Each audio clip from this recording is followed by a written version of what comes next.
Hello everyone, welcome back. In this video, we'll start with our next question, practical question number 4. Question कह रहा है on 1st April 2022, Shero Limited issued 1,12% debentures. 1,00,000 debentures issue किया है 12% के rate से. Debentures का price 100 रुपये है, बट मैंने 5% के डिस्काउंट पे इशू किया.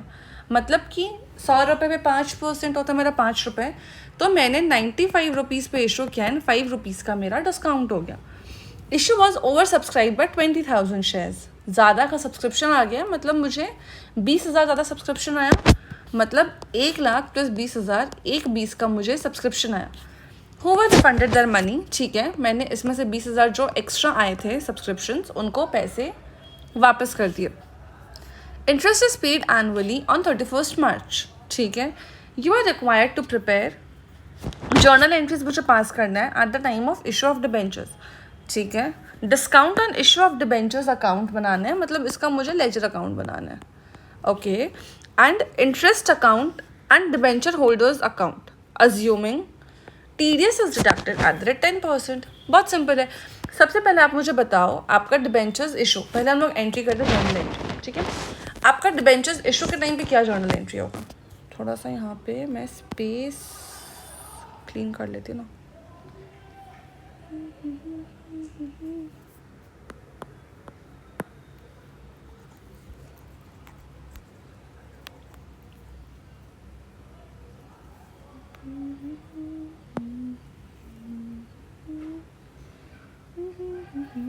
ठीक है, मेरा जर्नल एंट्री होगा. सबसे पहले एंट्री होगा, मुझे बैंक में आएंगे पैसे. बैंक टू डिबेंचर्स एप्लीकेशन, मुझे कितने पैसे आएंगे. 1,20,000 डिबेंचर्स पे 95 रुपीज़. ठीक है, अब मैं क्या करूँगी, इन डिबेंचर्स एप्लीकेशन से 20,000 डिबेंचर्स के पैसे रिफंड कर दूँगी जो कि एक्सेस सब्सक्राइब्ड है. तो डिबेंचर्स एप्लीकेशन अलॉटमेंट पूरा लिखना होगा टू बैंक. कितने रुपए वापस देंगे, 20,000 इंटू 95. थर्ड मुझे क्या करना है, फिर मुझे करना है एप्लीकेशन से पैसे उठा के डिबेंचर्स की लाइबिलिटी क्रिएट करके डालना है उसमें. ठीक है, उसका एंट्री होगा debentures application allotment to 12% debentures, right, 12% debentures. अब आप मुझे बताओ एप्लीकेशन में तो मुझे 1,00,000 5 रुपये का मैंने डिस्काउंट दिया, तो आपका डिस्काउंट का खर्चा बढ़ रहा है, वो डेबिट हो जाएगा. कितना, 1,00,000 इंटू 5. एंड आपकी जो लाइबिलिटी क्रेडिट होगी वो पूरी की पूरी 1,00,000 इंटू 100 रुपीज़ से क्रेडिट होगी. ये 3 एंट्री होगा आपका इशू के टाइम पर. ठीक है, एक बार हम लोग चेक करते, देखो एंट्रीज.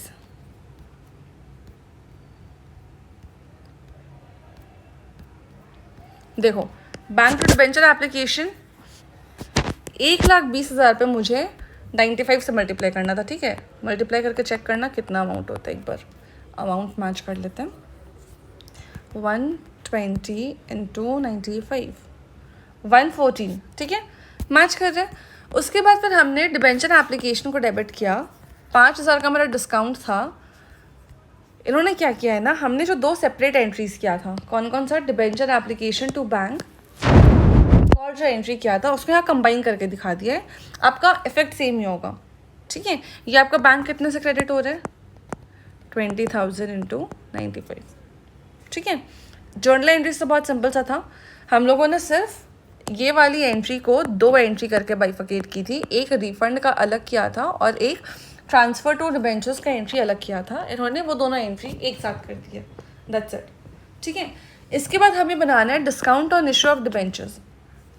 अब आप एक चीज़ देखो, क्वेश्चन पढ़ो, आपको समझ आएगा कि डिस्काउंट हम लोग क्या करते हैं. आपको याद होगा पहला चीज़ की, डिस्काउंट हम लोग over the period of debentures distribute करते हैं टू PNL, मतलब ट्रांसफ़र करते हैं डिस्काउंट के खर्चे को to profit and loss account.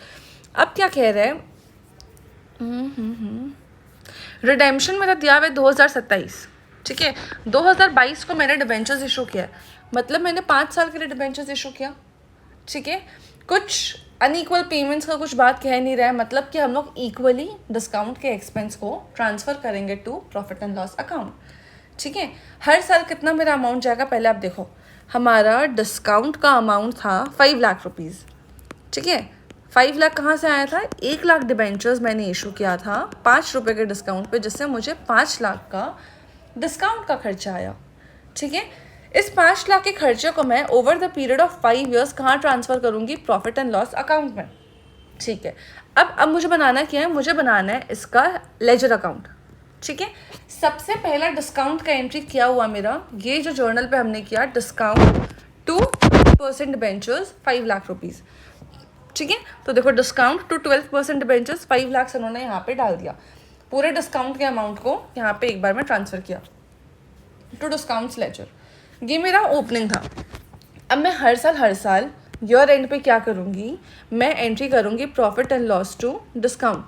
मैं क्या कर रही हूँ? डिस्काउंट का जो मेरा बुक्स में बैलेंस दिख रहा है उसको कम कर रही हूँ एंड उतने ही अमाउंट से मेरा एक्सपेंस बढ़ा रही हूँ, मतलब P&L डेबिट कर रही हूँ। इससे क्या होगा? मेरा डिस्काउंट का लेजर क्रेडिट होगा by profit and loss account 1 lakh 31 मार्च को। अब क्या हुआ? देखो 31 मार्च को मेरा बैलेंस कितना बचा? 4 लाख रुपए का। ये बैलेंस अगले साल कैरी फॉरवर्ड हो रहा है। सिमिलरली वापस से साल के एंड में फिर 1 लाख रुपए प्रॉफिट एंड लॉस में जाएगा। 1 लाख कैसे?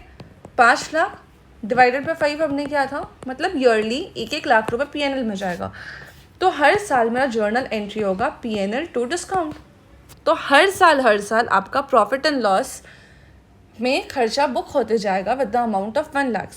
जैसे जैसे खर्चा बुक होगा वैसे वैसे आपका डिस्काउंट का बैलेंस कम होते जाएगा। ठीक है, तो हम लोग क्या कर रहे हैं? सेकेंड ईयर में P&L पे 1 लाख डाला। अब आप लेजर क्लोज करोगे जब, तो आपके पास बैलेंस बचेगा 3 लाख रुपीज़ का। यही 3 लाख आपका अगले साल कैरी फॉरवर्ड हुआ। फिर आपने 1 लाख का बैलेंस डाला, 1 लाख का खर्चा P&L में डाला। फिर आपका बैलेंस बचेगा 2 लाख रुपीज़। फिर ये आप ट्रांसफ़र करोगे टू नेक्स्ट ईयर।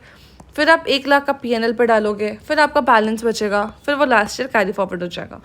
ठीक है, अब लास्ट ईयर देखो क्या होता है। 5th ईयर में मैं उसको फिर से ट्रांसफ़र करूँगी टू P&L एंड मेरा फाइनली डिबेंचर्स का लेजर, डिस्काउंट का लेजर 0 हो जाएगा। ठीक है, बहुत बेसिक सारा सेम ही एंट्री आपको हर साल करनी है। ठीक है, इसके बाद अगला आते हैं इंटरेस्ट का। थर्ड जो मुझे क्वेश्चन कह रहा है, मुझसे क्या बनाने बोल रहा है? मुझे 2 चीज़ें बनानी थी उसमें, राइट। एक मुझे इंटरेस्ट अकाउंट बनाना है और एक डिबेंचर होल्डर्स का अकाउंट बनाना है, अज्यूमिंग TDS 10%। ठीक है, अब आप देखो एक चीज़, इन्होंने अलग अलग दोनों बनाया है ना, इंटरेस्ट एंड डिबेंचर होल्डर्स। ठीक है, अब आप मुझे एक चीज़ बताओ, आपका डिबेंचर्स का टोटल वैल्यू कितना है?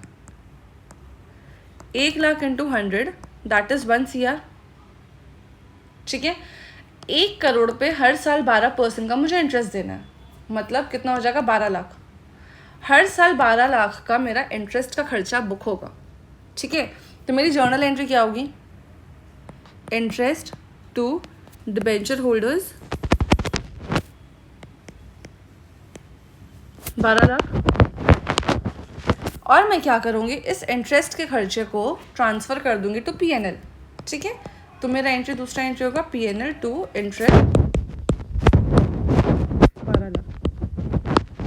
ये हर साल रिपीटेटिव एंट्री होगा, बस मैं एक एंट्री आपको करके बता दूंगी, फिर आपका पूरा लेजर कंप्लीट हो जाएगा। ठीक है, ये हो गया।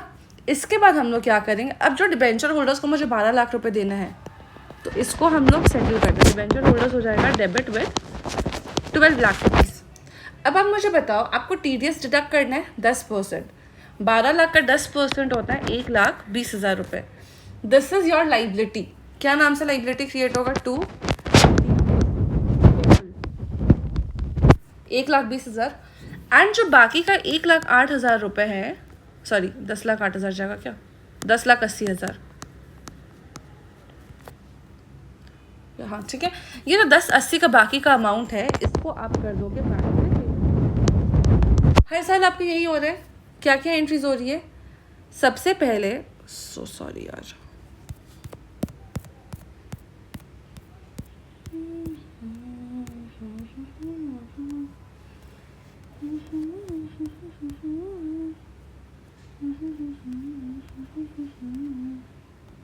कहाँ चला गया? ये था।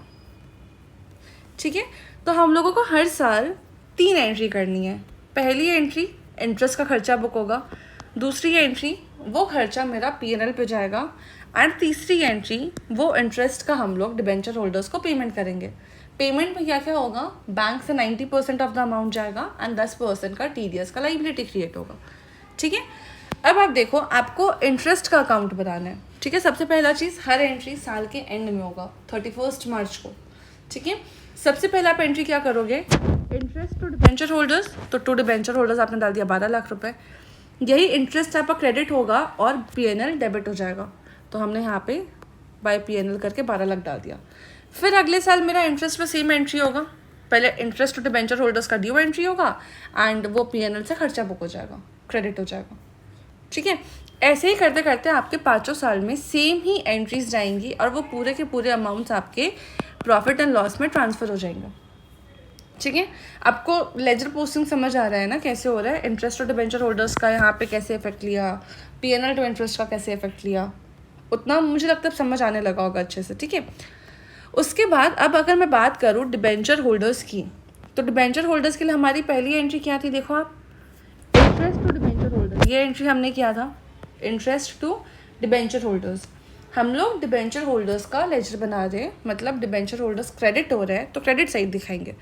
क्रेडिट साइड क्या दिखाएंगे, बाय इंटरेस्ट 12 लाख रुपए। ठीक है, अब आप देखो जो हम लोगों ने लास्ट एंट्री किया उसमें क्या हुआ, डिबेंचर होल्डर्स डेबिट हो रहा है, बट डेबिट 2 रीजंस की वजह से हो रहा है।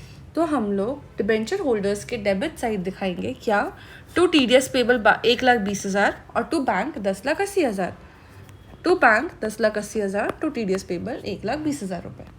ठीक है, इससे क्या होगा, इससे क्या होगा, आपका डिबेंचर होल्डर्स का जो लेजर है वो हर साल ज़ीरो होता जाएगा। मतलब ये जो ड्यू एंट्री आप पास कर रहे हो इसके अगेंस्ट में आपको पूरा का पूरा सेटलमेंट दिख जाएगा। सेम एंट्री फिर आप अगले साल करोगे और सेम अमाउंट से आप बैंक और TDS को क्रेडिट करोगे, फिर अगले साल करोगे, फिर क्रेडिट करोगे, ऐसे करते करते आप पूरे 5 साल की सेम इफेक्ट दिखाओगे। ठीक है, year 1, year 2, year 3, year 4, year 5 and फिर 31 मार्च को एट लास्ट क्या होगा, आपका जो डिबेंचर्स है उसका रीपेमेंट हो जाएगा, मतलब आप उसे पे कर दोगे। ठीक है, सिंपल सा क्वेश्चन था। आई होप आपको ये क्वेश्चन समझ आया होगा। नेक्स्ट वीडियो में हम लोग मिलते हैं नेक्स्ट क्वेश्चन के साथ, अगले टॉपिक्स के साथ। तब तक चैनल सब्सक्राइब करना, वीडियो लाइक करना, दोस्तों के साथ शेयर करना ना भूलें। मिलते हैं नेक्स्ट वीडियो में, बाय बाय।